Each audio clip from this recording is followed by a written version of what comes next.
네, 이혜영 위원입니다. 장시간 동안 수고 많으십니다. 행정사무감사 준비에 애써주신 정인과 직원분들께 감사드립니다. 먼저 세외 수입 관리 방만에 대해서 질의를 하겠습니다. 행정사무감사 자료 18쪽을 봐주시기 바랍니다. 네. 18쪽에 우리가 세외 수입 예산 편성액 자료에 보면 2017년, 18년, 19년 3개년 자료가 있잖아요. 네. 이 자료를 보면 이게 자치행정과에서 세외 수입이 뭐가 있을까 본 의원이 고민을 많이 했습니다. 세외 수입이 있는데 본 예산에는 편성하지도 않고 1회 추경, 2회 추경, 3회 추경에 많은 금액을 편성하고 지금 이런 사례가 매년 반복을 하고 있습니다. 자치행정과의 세외 수입이 뭐가 있습니까?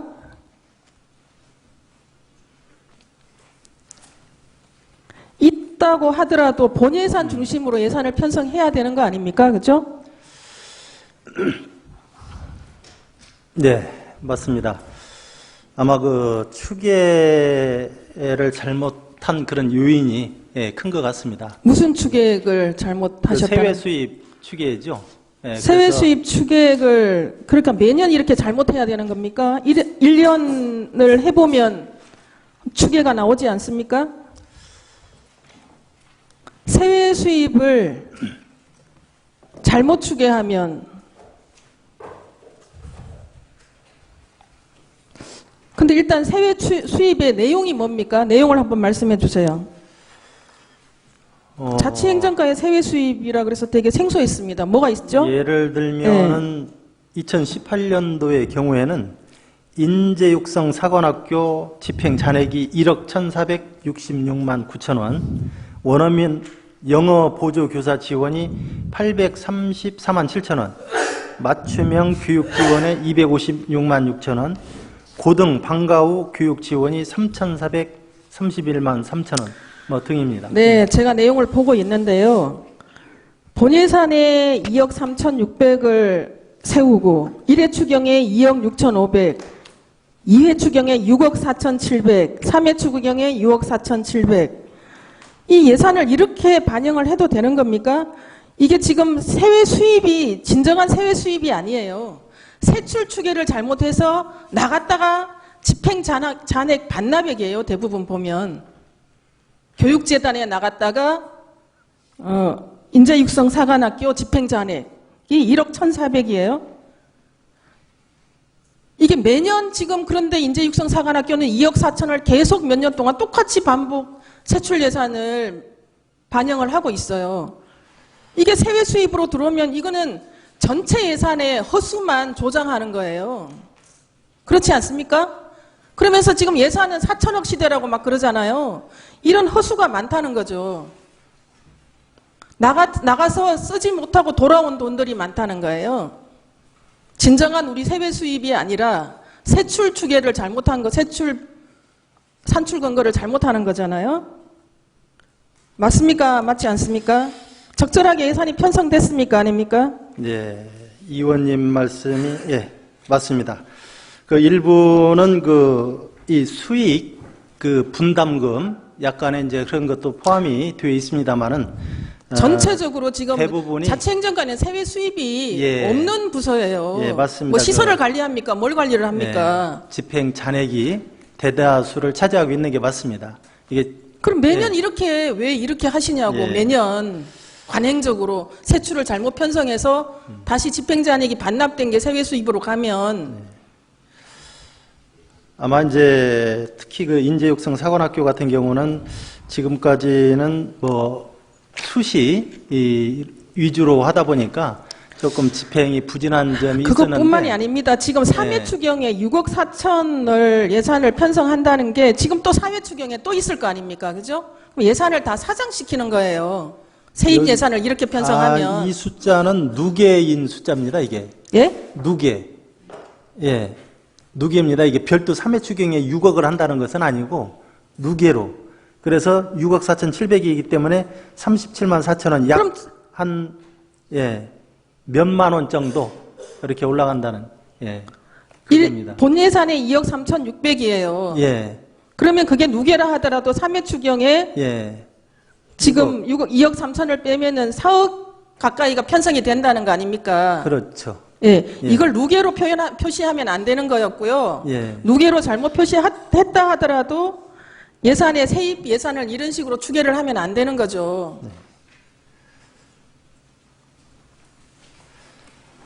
맞지 않습니까? 그래도 4억이 지금 3회 본 예산에 편성되지 않았던 거예요. 그럼 예산이 사장되는 거 아닙니까? 결국 그러고 세출 예산을 잘못 편성해서 다시 돌아오도록 만든 진정한 세외 수입이 아닌 예산들이 더 많다는 겁니다. 네. 그러니까 세입 추계를 정확하게 해야 되는 부분, 이전에 세입을 분석해 보면 전부 집행 잔액이 대부분이다. 자치행정과에 지금 예산 편성 세입 추계 부분 좀 꼼꼼하게 살피고 과학적으로 추계를 해주시기 바랍니다. 네, 잘 알겠습니다. 그런데 이제 이런 부분이 또 있었습니다. 우리가 회계연도가 1월 1일에서 12월 31일까지인데 이것을 잘못 교육기관 쪽에서 판단해서 2월까지 집행하는 걸로 이렇게 계상을 해서 예산을 편성을 했기 때문에 집행 잔액이 조금 많아진 이런 사유도 조금 그러니까 감안을 좀 해주시기 바랍니다. 2018년에도 본 예산에 2,065만 원을 계상을 하고 세입을 대부분을 4억 넘는 예산을 뒤로 이렇게 잔액으로 받아가지고 계산을 한 거잖아요. 계상을 한 거잖아요. 그죠? 예. 이런 예산 편성은 있을 수가 없는 거예요. 제가 봤을 때는. 알겠습니다. 앞으로는 이런 사례가 없도록 더 면밀하게 잘못된 거죠. 판단하고 분석해서 세출 예산을 잘 계상하도록 하겠습니다.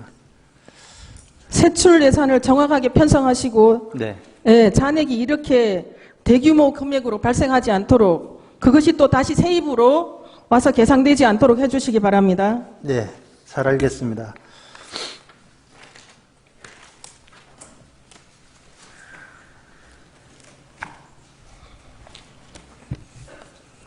다음은 CCTV 관제센터 민간위탁 절차 부적정에 대해서 질의를 하겠습니다. 민간위탁, 아까 우리 박찬주 의원님께서 질의하실 때 민간위탁과 용역에서 혼선이 우리 증인께서도 정리가 안 되고 있습니다. 민간위탁을 추진을 하면서 의회 동의를 받지 않았습니다. 알고 계십니까?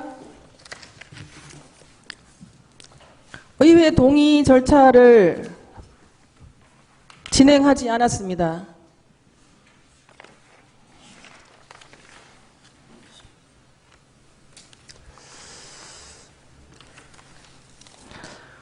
지금 무주군 행정사무 민간 위탁에 관한 조례를 자치행정과에서 관리를 하고 계시죠? 예, 맞습니다. 민간 위탁 이거 동의 절차 하셨어요? 예, 안 했는데요. 네. 그래서 이제 전에 말씀드렸던 사항이 네. 이것은 민간 위탁이 아니고 용역이기 때문에 그래서 의회 동의를 아까 요구하지 계속 않았다. 민간 위탁과 용역 사이에서 혼선이 있었는데 지금 여기 그 행정사무감사 자료 6페이지를 봐주세요. 민간 예. 위탁감으로 예산을 편성하셨잖아요. 그런데 솔직히 말씀드리면 예산 편성에서 과목 적용을 잘못한 것입니다. 예. 그럼 민간 예를 위탁이 들면 아니라는 거예요? 공공운영비라든지 시설장비 유지비 이런 쪽으로 예산이 과목이 됐어야 되는데 그때 당시 편성할 때 모든 서류에 민간 네. 위탁이라고 하고 네. 자꾸 아니라고 하시면은 네. 어떻게 하십니까? 네. 예? 모든 그래서- 서류에 우리가 제출해달라는 서류에 다 민간 위탁이라고 표시하고 예산도 민간 위탁금으로 편성을 하셨잖아요. 네. 지금 이게 지금 3년째 아닌가요? 그렇게 자료는 드렸습니다만은 그 자체가 잘못된 걸로 저희들은 판단. 자료가 잘못됐다는 거예요? 아니면 판단을 잘못하셨다는 거예요? 과목 적용을 잘못했다는 것이죠. 예산 과목을. 예. CCTV 관제센터가 예. 왜 민간 위탁이 아니고 용역이어야 되는 겁니까? 그것은 좀 전에도 말씀드렸다시피 그 용역 계약, 위탁 계약 등 계약 명칭과 관계없이 국가 지방 계약 법령 등에 따라 용역 계약 시 공공기관에서 인건비를 구체적으로 산정하고 채용하여야 할 아니, 근로자 지금, 수를 정하는 경우는 용역으로 보기 때문에 지금 어디에 근거해서 용역이라고 하시는 거예요? 저희들은 공공부문 비정규직 근로자 정규직 전환 가이드라인, 지금 즉 정규직 전환 그게 지금 본 의원이 지적하고자 하는 건 아까 박찬주 의원님이 하셨고 그건 아니에요. 예. 그러니까 민간 저희들은- 위탁의 절차. 예. 민간 위탁이라고 써놓고 민간 위탁 절차를 거치지 않았어요. 그러니까 그 부분을 그 용역 그 예산 과목으로 편성을 했어야 되는데 민간 위탁으로 잘못 적용을 했다. 저희들 잘못이다. 이렇게 말씀을 드리는 예. 겁니다. 개인정보보호법에 보면 예. 5조에 영상정보 처리기기 운영자는 영상정보 처리기기의 설치 운영에 관한 사무를 위탁할 수 있다라고 되어 있습니다. 용역을 줄 수 있다라고 되어 있는 게 아니고 근거법에 의해서 하셔야 되는 거 아니에요, 그죠? 위탁할 수 있다라고 되어 있다고 개인정보보호법에 이게 CCTV 관제센터가 그냥 어떤 단순한 용역의 어떤 그런 운영이 아니에요. 그거는 그냥 단순 용역을 얘기를 하시는 건데 이 관제센터가 얼마나 중요한 어떤 역할을 하는 겁니까? 개인정보도 있고. 근데 단순하게 자꾸 용역이라고 얘기를 하시는데 일반적인 용역과 민간 위탁의 또 의미가 또 다르다고 보고요. 또 이 예산서상의 민간 위탁금하고 그 민간 위탁 사업비하고도 좀 다르다. 다르죠. 민간 예, 위탁 사업비. 그렇기 때문에 민간 위탁 사업비는 자본 형성적 그 경비를 말하는 거잖아요. 예, 그렇습니다. 네. 그래서 이 처음부터 이 관제센터 용역비는 네. 민간 위탁금이 아니고 용역비로 해서 공공운영비나 시설장비 유지비로 예산 과목을 갔어야 된다. 공공운영비나 예, 시설장비 유지비로. 시설장비. 그럼 그건 예. 직영할 때죠. 직영할 때 그렇게 네. 돼야 되는 거 아닙니까? 저희들은 그렇게 판단을 했기 때문에 그래서 그 의회의 동의를 요구하지 않았죠. 승인 지금 요구를. 민간 위탁 행정사무 민간 위탁 예. 조례 관리를 자치행정과에서 하고 있으면서 예. 지금 민간 위탁에 대한 본 의원이 지금 계속 지금 조사를 하고 있어요. 예. 뭔가 이게 지금 민간 위탁이 우리 지금 무주군에 많이 생기면서 뭔가 정리가 필요한데 예. 이게 개념 정리가 너무 안 돼 있어요. 우리 공무원들이. 위탁, 용역, 대행, 뭐 관리 위탁, 사용 수익 허가 이런 게 다 혼재돼 있다고요. 이 가래를 자치행정과에서 타줘야 되는 거예요. 그렇지 않습니까? 이 부분은 여하튼 이 정규직 전환 가이드라인 그리고 일반적인 용역과 민간 위탁의 그 의미 네. 그리고 예산서상의 민간 위탁금과 민간 위탁 사업비 이거는 구체적으로 좀 별도로 정리를 하셔야죠. 의원님께 다시 말씀을 좀 드리도록 하겠습니다. 아니 다시 말씀드릴 거는 그거는 예. 정리를 해오시면 되는데 이 자체가 그렇다면 민간 위탁이라고 표기한 모든 서류가 잘못된 거예요, 그죠? 사실은 잘못됐죠. 그렇게 판단합니다, 저희들은. 만약에 이게 민간 위탁이라면 네. 민간 위탁 절차를 거치지 않은 게 잘못된 거고 그런 거죠. 그렇죠. 그렇습니다. 네. 맞습니다. 그렇게 의회 동의나 여러 가지 의회와 소통이 없으면서 이분들이 지금 3단계를 거치면서 지금 민간 위탁을 처리를 하면서 업체가 뭐 1년도 채 안 되게 계속 3번이나 바뀌었어요. 그죠? 네, 그렇습니다. 이 과정에서 1년이 안 되는 시기로 이 업체가 바뀌면서 위탁 업체가 바뀌면서 이분들이 퇴직금 문제가 발생했는 건 아시죠? 저번에도 제가 알고 업무보고 때 있습니다. 말씀드렸잖아요. 그래서 이런 부분을 사전에 이것이 민간 위탁인가 민간 위탁이라면 그 절차를 어떻게 해야 될 것인가를 신중하게 판단을 하셨어야 된다고요. 네. 그래서 이제 그러한 부분도 2018년도에 2월까지 계약 연장이 되고 이게 그 한 해에 두 번으로 이렇게 나눠지게 된 이 연휴도 그게 이제 바로 공무직으로 전환 이 지침에 의해서 되는 줄 알고 그렇게 추진을 했다가 이것은 아니다. 회계연도를 벗어날 수가 없다. 이렇게 행자부의 그 질의를 하고 답변 결과 그래서 이 부분은 다시 그 공개경쟁 입찰로 다시 해야 된다. 해서 그렇게 진행이 돼 왔던 부분들이거든요. 예. 그래서 이제 그동안 이렇게 그랬던 그 부분을 잘못된 부분을 합리화를 하시는데 이제 그런 그 근로자에 대한 부분들은 정규직 부분들은 일단 제껴놓고 이게 민간 위탁이냐 용역이냐 네. 이런 부분에서 혼선을 정리를 하셔요. 예. 민간 위탁이라고 다 표기하고 민간 위탁금으로 설정해놓고 네. 의회 동의도 받지 않고 민간 위탁이 아니라고 지금에 와서 아니라고 하면 어쩝니까? 네, 별도로 말씀드리겠습니다. 이런 사례가 너무나 지금 무주군에 많이 발생하고 있기 네. 때문에 이 정리를 자치행정과에서 하셔야 된다고요. 행정사무에 그 민간 위탁에 관한 조례를 관리하고 계시잖아요.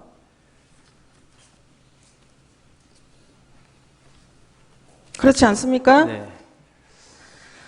그래서 이제 2017년도에 그 가이드라인이 내려왔을 때에 이 청소 용역하고 관제센터 이 부분만 용역으로 들어가고 나머지 부분들은 민간 위탁으로 전체적으로 파악이 됐기 때문에 1차, 2차, 3차에 민간 위탁은 3단계로 들어가 있고 용역은 1단계 직접 고용하고 같이 들어가 있기 때문에 지금 전환이 타당하다. 이렇게 지금 저희들은, 제가 예, 정규직 보는 전환, 거죠. 공무직 전환에 대한 이야기는 예. 아까 박찬주 의원님이 질의를 다 하셨고요. 예. 지금 이게 민간 위탁이라면 절차를 거치지 않았고 예. 민간 위탁이 아니라면 그동안 몇 년 동안 민간 위탁금이라고 설정한 예산도 잘못된 거고 모든 서류가 잘못된 거라고요. 이해 가십니까? 예. 인정하십니까? 예, 인정합니다. 네.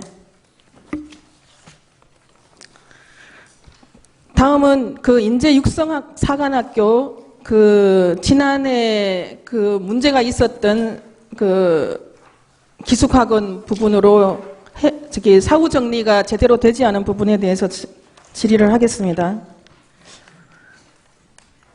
작년에 중학교 2학년들 8명이 그 기숙학원에 입소를 했다가 과정을 마치지 못하고 과정 초기에 다 퇴소를 했잖아요. 예, 그렇습니다. 예. 이 부분이 어떻게 진행되고 있습니까? 현재 그 3차 공판이 지금 완료가 됐습니다. 그리고 12월 달에 이제 다시 또 공판이 예정이 되어 있고요. 저희들이 그 법률 구조공단의 자문을 받았습니다. 그래서 받은 결과 법원에 진정서를 제출하기 위해서 현재 작업 중에 있고요. 앞으로도 그 지속적으로 동향을 파악해서 대체하도록 그렇게 하겠습니다. 이 지금 학원비 환불을 못 받은 부분에 대해서 퇴소를 하고 학원비 환불을 못 받아서 이 부분을 정리를 해야 될 거 아닙니까? 그죠? 예. 어떻게 하실 계획이세요? 그 부분은 그 앞으로 그 무주군 교육발전 장학재단 이사회를 통해서 그때 환불 받지 못한 피해액은 얼마입니까?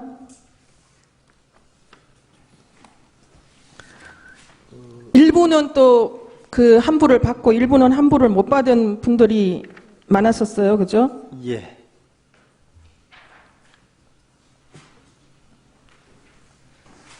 이 환불 못 받은 부분을 그분이 당사자한테 지금 조사가 돼서 수사를 받고 있고 그러면 받아내야 되는 거 아니에요? 이걸 그냥 우리가 장학재단에서 처리를 해야 됩니까? 그 부분은 저희들 그 피해액이 고문 1,300만 원이네요. 1,380만 6,667원. 예. 네. 환불을 590만 원을 받았기 때문에 1,380만 원이 남아 있습니다. 이 부분을 그냥 우리가 장학재단에서 거기에 조치를 하지 않고 그냥 우리가 그 지원해서 처리를 해야 되는 거예요? 이 부분은 명확하게 고문 변호사하고 고문 변호사의 자문을 얻어서 이렇게 이사회에 안건을 상정하도록. 그러니까 우리 아이들이 그때 김포 기숙학원이 김포의 기숙학원이죠. 네. 무동 등록이 되지 않은 업체에 입소를 한 거예요, 그죠? 그래서 예, 이제 그렇습니다. 심각한 문제가 발생해서 상처를 받고 그랬는데, 그럼 이때 2학년 아이들 중에 이번에 3학년이 되어서 다시 기숙학원을 간 학생들이 있나요?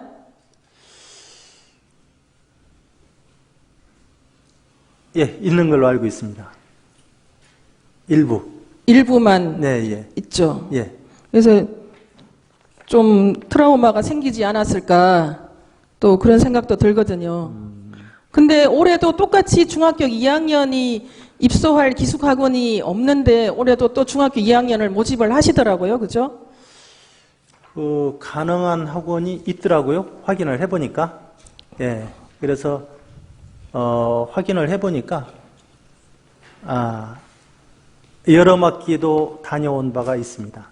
중학교 2학년이. 네. 이때 발생한 문제가 작년에 중학교 2학년을 받아주는 기숙학원이 잘 없는데 이런 의도적인 사기였었어요. 중학교 2학년을 받아서. 그런 거였잖아요. 그죠? 그래서 이제 그런 부분들을 많이 보완을 좀 했습니다. 학부모들에게 관할 교육청에 필히 확인을 하도록 그렇게 규정을 또 했고, 학원 운영 등록증을 필히 제출하도록 또 했고, 사전에 학부모 설명회도 개최를 또 했고, 또 교육청에 합법 여부를 다시 한번 확인하는 이런 장치들을 거쳤고, 그리고 지난 여름에 또 우리 직접 담당자들이 학원을 직접 방문해서 시설도 또 운영하는 것도 네, 다 방문하셔서 그렇게 하셨죠. 했고, 예. 네. 그래서 이 부분을 사후 처리를 좀 더 신중하게 검토를 하셔야 될 것 같습니다. 네. 그래서 신중하게 검토하도록 하겠습니다. 사후 처리가 어떻게 되는지, 그리고 이 부분은 우리가 이제 공공기관에서 보낸 보조금으로 보낸 거잖아요. 네. 그래서 가능하면 그쪽에서 뭔가를 조치를 취할 수 있는 방법을 최대한 노력을 하셔야 되는데 네. 하고 계십니까? 예, 그래서 이제 방금 전에 말씀드린 대로 우리가 법률구조공단에 자문을 받아서 진정서를 또 추가로 제출하기로 이렇게 해서 지금 현재 작업 중에 있습니다. 네, 끝까지 잘 최대한 조치를 취할 수 있는 방법을 다 취하시고 그렇게 추진해 주시기 바랍니다. 네. 그리고 결과에 대해서 보고해 주시기 바랍니다. 네, 잘 알겠습니다. 네, 다음은 인사 업무에 대해서 간단하게 질의를 하겠습니다. 우리 지난 1년 전 2018년 인사에서 보건의료원 6급 직원이 보직 없이 보건지소로 2명이 나가서 근무를 지금 하고 있죠? 네, 네. 그렇습니다. 이분들이 뭘 크게 잘못해서 이렇게 보직을 취소하고 이렇게 지소에 나가 계시는 겁니까? 뭐 특별한 납득할 만한 징계나 어떤 그런 부분이 있었습니까? 그런 부분은 없었고요. 저희들이 6급 자원이 본 의원이 이제 이 지소를 방문을 했어요. 네. 만나서 얘기도 들어보고 했는데,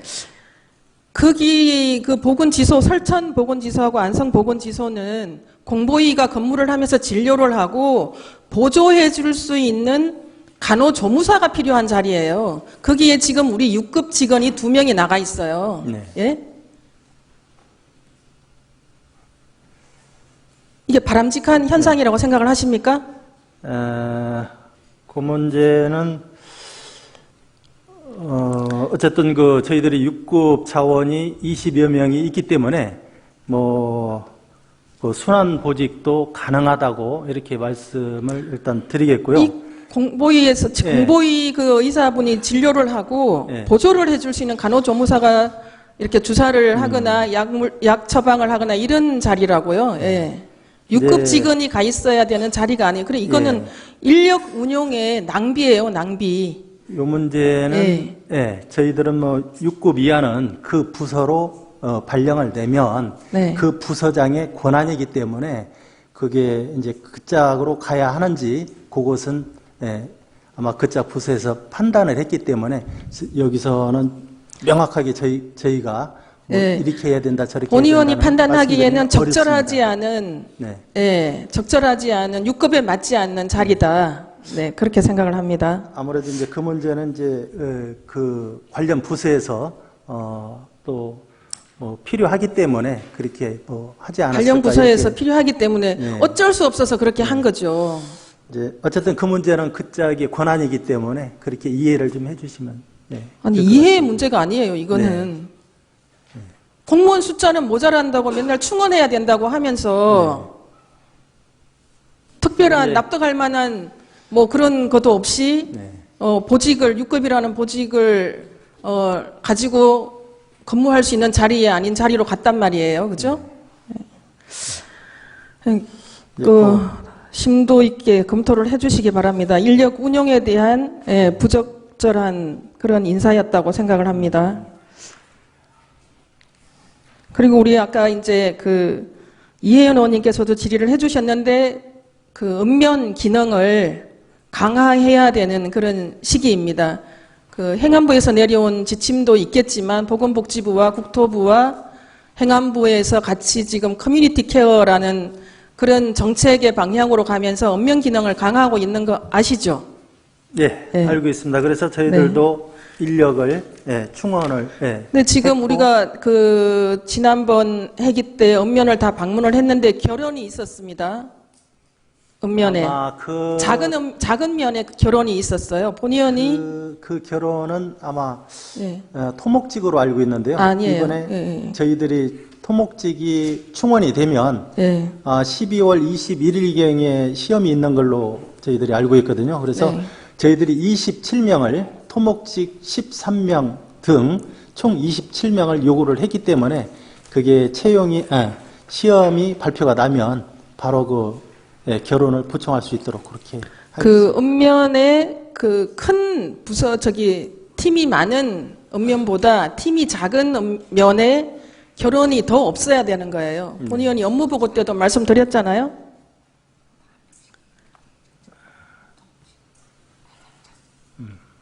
네. 확인해 보니까 결혼은 지금 토목직들만 있는 거예요. 결혼이 있는 걸로 이렇게 파악이 됩니다. 예. 그래서 결혼이나 이런 부분 읍면의 기능을 더 강화시켜 주시고 다음 인사에서 그 아까 이혜인 의원님이 말씀하신 팀 신설 부분 돌봄 기본형을 구축하라는 게 읍면에 지금 해야 될 일이에요. 그죠? 커뮤니티 케어의 돌봄 기본형을 구축해야 되는 게 지금 읍면에서 해야 될 일이라고요. 그게 행안부에서 내려온 걸로 알고 있는데 모르십니까?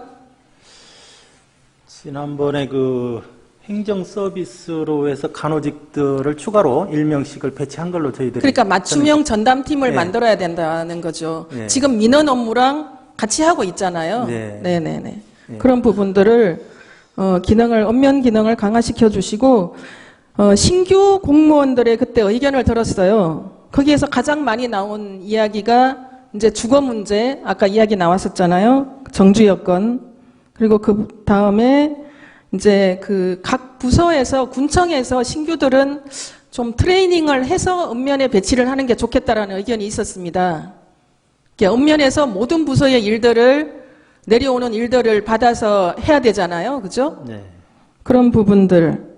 근데 이제 이게 현실적으로 불가능한 게 우리가 지금 최근 3년간의 신규 공무원들이 거의 대다수를 많이 차지하고 있어요. 그죠? 그런데 이 부분에 대해서는 예. 오히려 이 본청보다 예. 읍면이 더 강화가 지금 이제 되어 그거는 각자의 있어서 또 이렇게 받아들이는 입장에 따라서 다를 수도 있을 것 같아요. 그래서 그런 의견이 있었고요. 그리고 신규 공무원들이 읍면에 배치가 됐는데 정확한 인수인계 매뉴얼이 없었다. 네. 그 부분에 대해서 우리가 이제 경력이 되시는 분들은 인수인계를 뭐 매뉴얼이 정확하게 없어도 이제 그동안 했던 업무들이 있으니까 따라갈 수가 있는데 신규 공무원들은 정확한 그 인수인계 매뉴얼 그런 부분들을 좀 마련해 주기를 원하고 있었습니다. 네. 이런 부분들을 감안해서 그 다음 인사에는 좀 조치를 해 주시기 바랍니다. 네. 특히 정원이나 지금 네. 팀수 관계가 지속적으로 이제 이야기가 지금 되고 있습니다. 그래서 앞으로 조직 개편 시에 읍면의 의견을 충분히 수렴해서 적극 검토하도록 하겠습니다. 네, 그렇게 해 주시기 바랍니다. 이상으로 질의 마치겠습니다.